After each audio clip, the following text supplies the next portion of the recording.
Hello everybody, this is Bill McFadden from tonepure.com,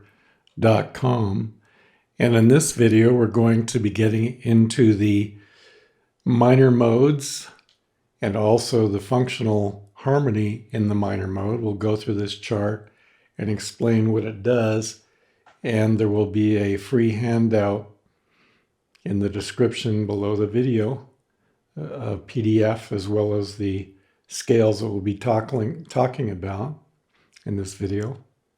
So the scales that we'll be looking at will be the minor scales, the three primary minor scales, starting with the harmonic minor, which relative to the major scale has a flat third and a flat sixth, and it sounds like this.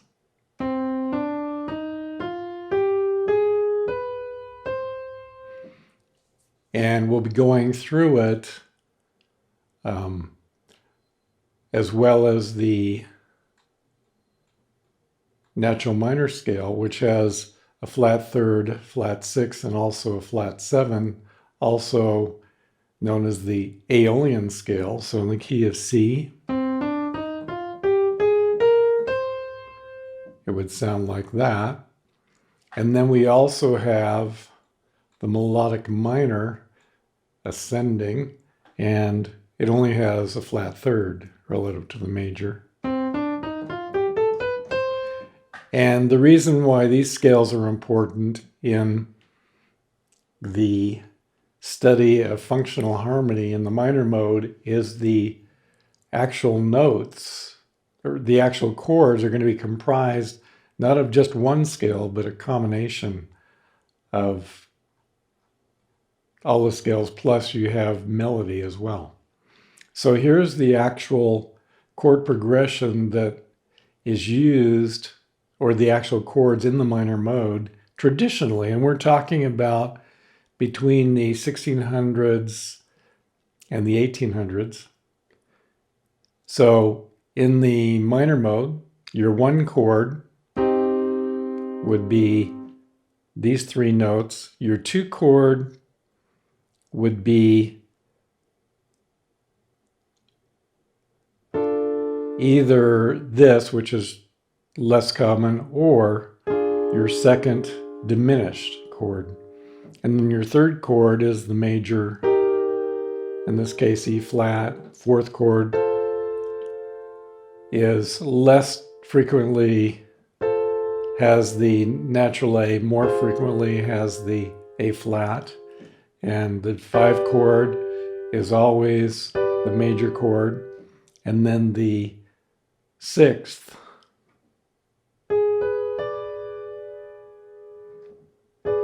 chord, and then you have your major sixth chord as well as your diminished seventh chord.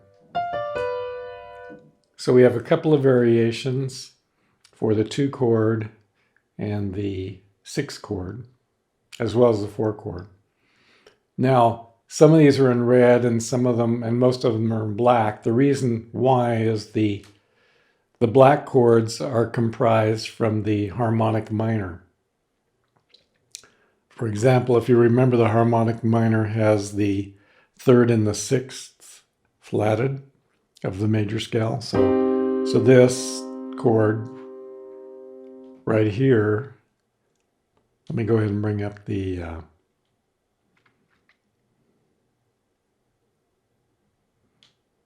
keyboard. So the one chord right here has a flatted three. Now notice this two chord doesn't have the flatted sixth, but so therefore it is not in the harmonic minor scale. So therefore it's depicted as red.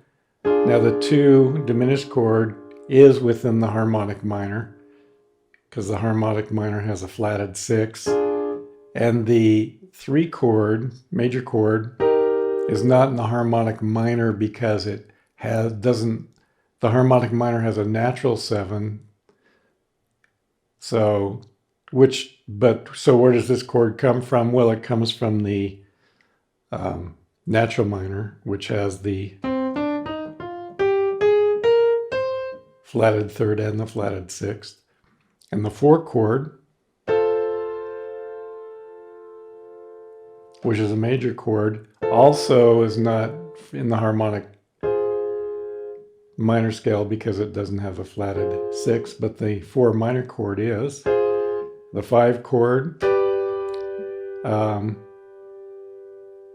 is actually in the harmonic minor. It's also in the melodic minor.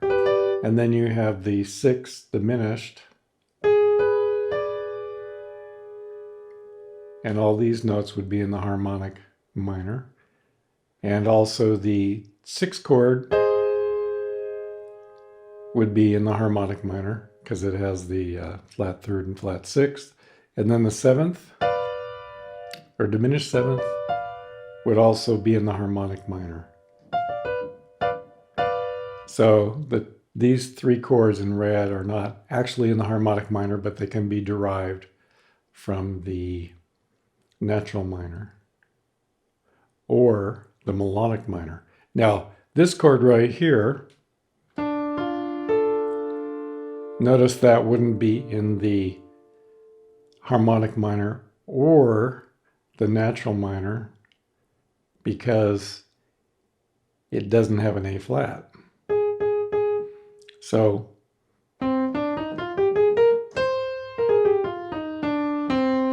natural minor has the flatted third, sixth, and 7th. So in this case, the 6 is not flatted. But the melodic minor, which only has the flatted third, this chord would actually be in the melodic minor. And this chord here is the same thing. It wouldn't be in the natural minor or the harmonic minor, but it would be in the melodic minor. So that's where these black chords and red chords come from. And the reason we're referring to those is because in the actual functional harmonic chart, we have these chords listed. So here you have the 1 chord, which is minor, the 3 major or the 6 major chord here, and that would be the tonics, the starting position. And then you have a neighboring predominant tonic, and you have a dominant neighboring predominant also.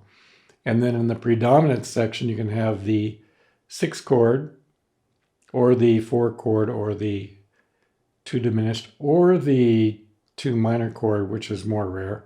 And similarly, you can have the 4 chord minor or the 4 chord major, less often here. And then in the dominant, you have your 5 chord and also your 7 diminished chord. So the way the chart works, if we go through it, we start with the tonic. So we could do a C chord, then we could go to most commonly the minor 4 chord. I'm doing an inversion there of the minor 4. And then to the major. And then back, following this arrow, back to the 1. Or another possibility, we could start with a tonic as the major 3. Then we could go to the major 6th. And then we could go to the 5 chord. And then back to the 1, following this arrow here. So notice in this chart you have to follow the arrows. So if I start with the 1 chord, I can follow this arrow. I have a choice of these 2 chords, these 2 chords, or these 2 chords as a predominant. And I could actually go all the way down. I could go from the 1 chord to the 6, to the minor 4, to the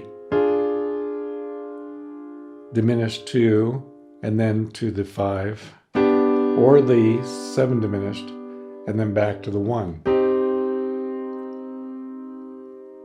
Now actually, we have this little note down here for the tonic neighboring predominant. You just would choose 1 chord. For the tonic, you just choose 1 or occasionally 2, but most often just 1. And then for the predominant, usually you could choose 1, 2, or 3 chords. And then in the dominant box, you can choose 1, and then in the, or 2, and then in the, so, and that's why we have the arrow. We could choose this or this. You could go from here to the 5 chord, or from here to the 7 diminished. And then for the dominant, neighboring predominant, you just would choose 1. And we'll get into that in a second. So let's go back to the tonic, the 1 chord. We'll go to the 4 chord, minor 4, and then we'll go to the 5. Now, at this point, we can go into the dominant, neighboring predominant. So let's suppose we go back to the 4 here, and then to the 5. Oh, sorry, there's the 5. And then back to the 1. And then let's suppose we start on the 1 again, and then we go to the left to the neighboring predominant. We could go to the 6, and then we'd have to go back to the 1 because you can only do 1 chord from that box at a time. And then from here, we can go to, say, the minor 4 again, and then to the 5. And then from here, we could go back to the 1, or we could choose to go to the dominant, neighboring predominant. Let's do the 2 diminished. And then we have to go back to the dominant box, and then back to the 1. So that's pretty much how it works.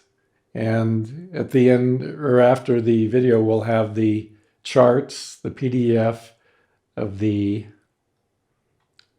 functional harmony minor mode, as well as the scales that we looked at earlier, the natural minor, as well as the harmonic minor, as well as the melodic minor ascending, which are the 3 scales that are used in building the chords that we looked at primarily right here. So we built these chords, and notice the chords that you see. You see the 1, the 2, the 2 diminished, the major 3, major 4, minor 4, major 5, diminished 6, 6th, and the diminished 7th. One thing I wanted to mention is I did a video a while back on functional harmony in the major mode, and there will be a link to that at the end of this video, as well as a downloadable PDF of the functional harmony major mode chart. So, Bill McFadden signing off from tonepure.com.